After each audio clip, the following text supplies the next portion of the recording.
Hai, saya Zahir Rahman. Di video kali ini kita akan menganalisis tokoh atau public speaker yang bernama Mario Teguh. Langsung saja.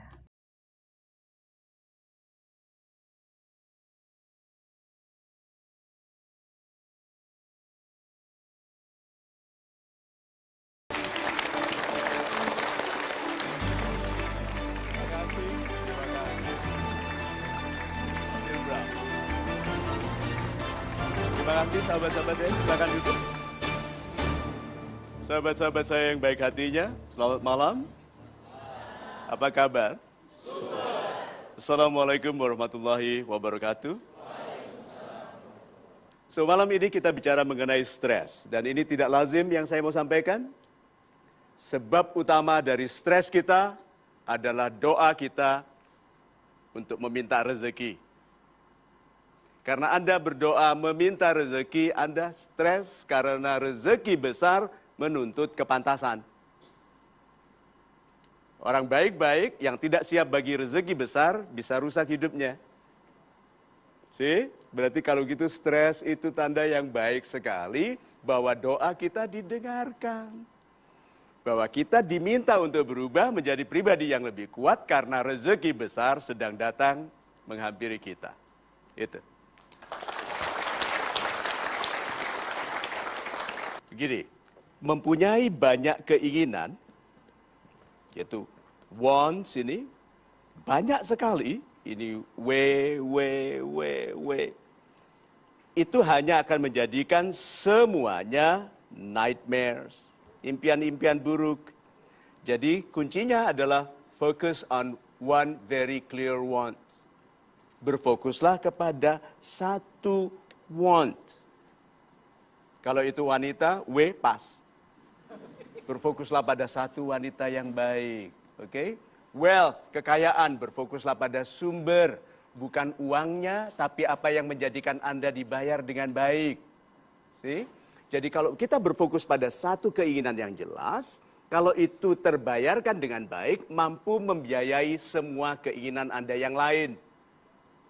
Sehingga lebih baik orang berfokus pada satu hal daripada banyak hal karena khawatir uangnya kurang. Mike Tyson, apakah pandai menyulam, menjahit atau menari? Tidak, tapi satu keberhasilan dalam bertinju sudah cukup. Itu.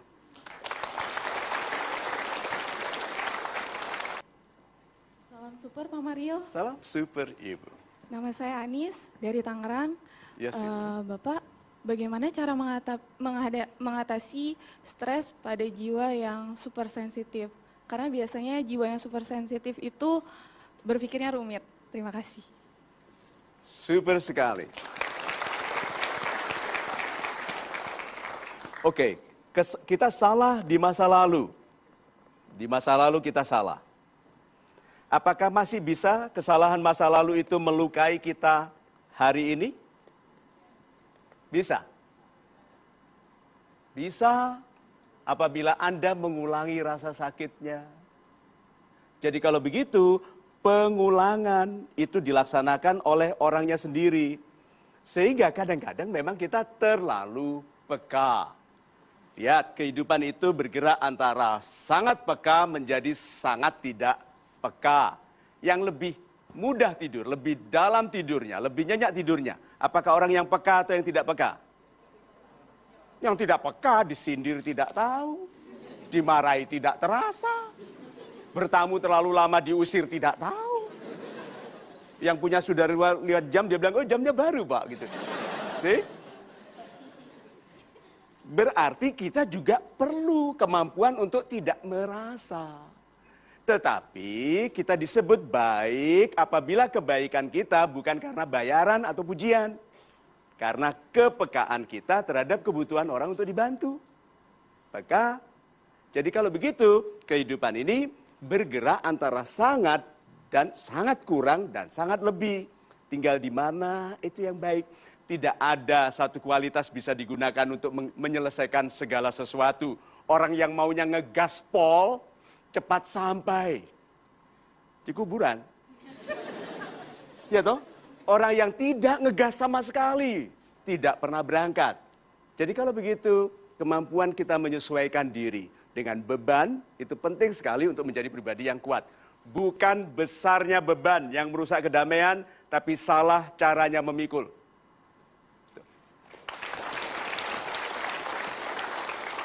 Assalamualaikum warahmatullahi wabarakatuh. Waalaikumsalam. Salam super Pak Mario. Salam super.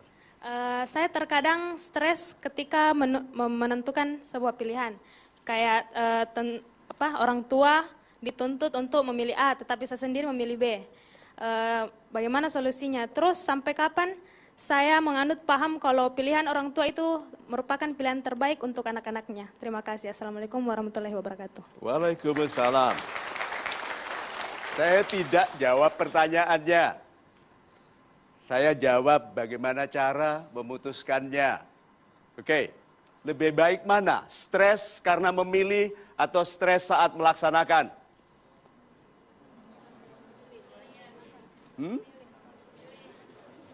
Jadi stresnya milih. Yang satunya mana? Ambil satu, langsung stresnya waktu melaksanakan. Ayo. Hukumnya, keberhasilan tidak berada di alam rencana. Orang yang milih-milih itu baru rencana-rencana.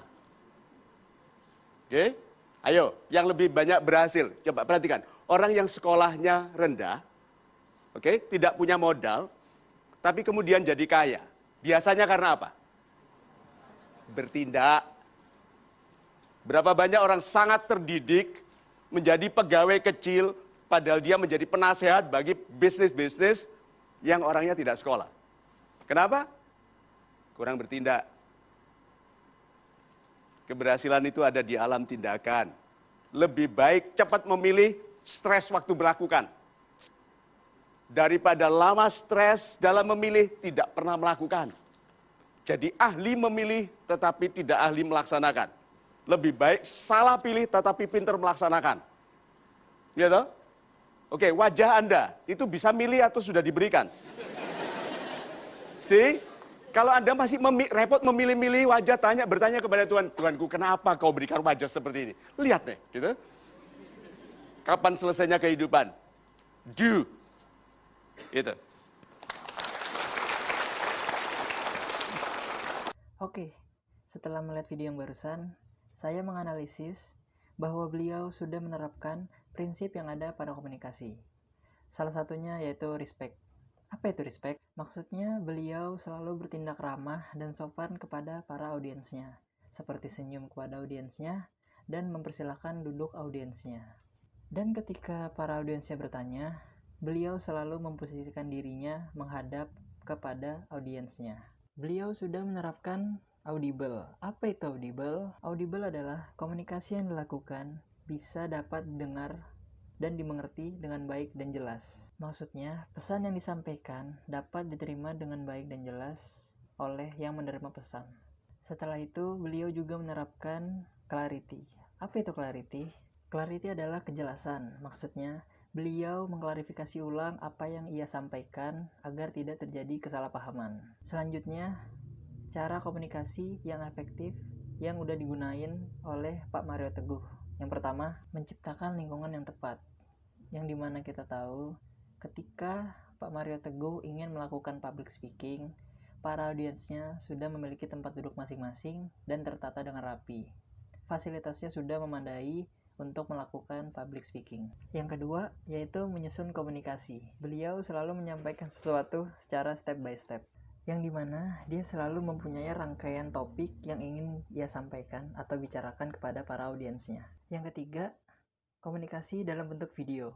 Seperti video yang kita lihat sebelumnya, ketika Bapak Mario Teguh masuk, para audiensnya langsung bertepuk tangan dan beliau mempersilahkannya untuk duduk kembali. Itu juga menciptakan salah satu kenyamanan bagi para audiensnya. Dan kadang beliau juga membuat humor-humor kecil agar audiensnya fokus ke beliau supaya beliau bisa menyampaikan pokok pembicaraannya dengan baik dan nyambung kepada audiensnya.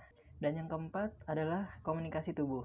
Ketika berbicara kepada audiensnya, beliau selalu menggerakkan tangannya dan kadang menganggukkan kepalanya.